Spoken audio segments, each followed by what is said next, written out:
What's up mga kaballers? Maligayang pagbabalik sa aking channel. Halina't pag-usapan natin ang balita patungkol sa kailangan na nga daw i-trade ng Memphis Grizzlies si Ja Morant. At ang balita naman patungkol sa naging pagkatalo ng Golden State Warriors kontra sa Minnesota Timberwolves. Tara na't pag-usapan natin yan dito sa Basketball Hot Shots.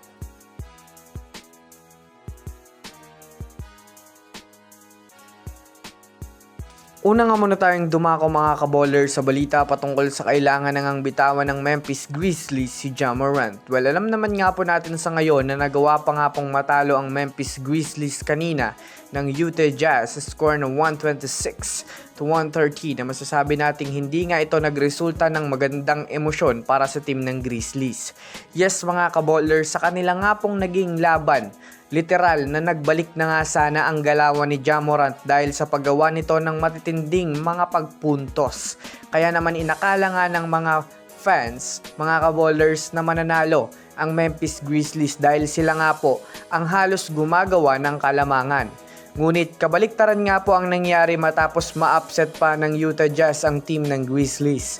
Sa naging 21 points nga po ni Ja Morant na halos mag-whiz boy ito sa Grizzlies ay hindi pa rin nga naging sapat para manalo sa laro. Kaya naman usap-usapan naman nga sa ngayon mga kaballers na wala na nga daw pag-asa pa si Ja Morant sa Memphis Grizzlies at kailangan na nga daw itong bitawan upang mag-boom pa ang kanyang karera bilang bagong henerasyon sa NBA.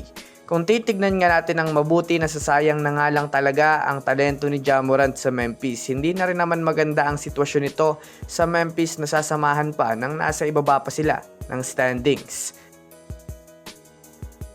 Samantala, pumunta naman tayo mga kaballers sa naging pagkakatalo ng Golden State Warriors kontra sa Minnesota Timberwolves.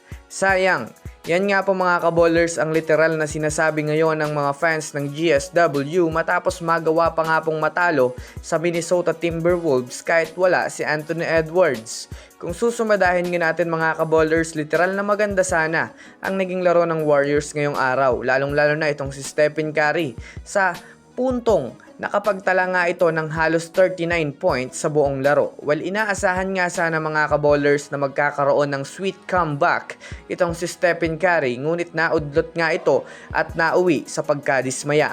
Maipapanalo na sana ng Warriors kaso sa pagkakataon nga po natitira na sana itong si Quinton Post ng 3 points na buwelong-buwelo. Literal na pinatagal pa nga nito na i-release ang kanyang magiging tira kaya nagawa pa ngang ma-challenge ng Wolves na supalpalin. Kaya hindi nga po mga kaballers nagawang maipasok ang magbibigay sanang panalo para sa GSW.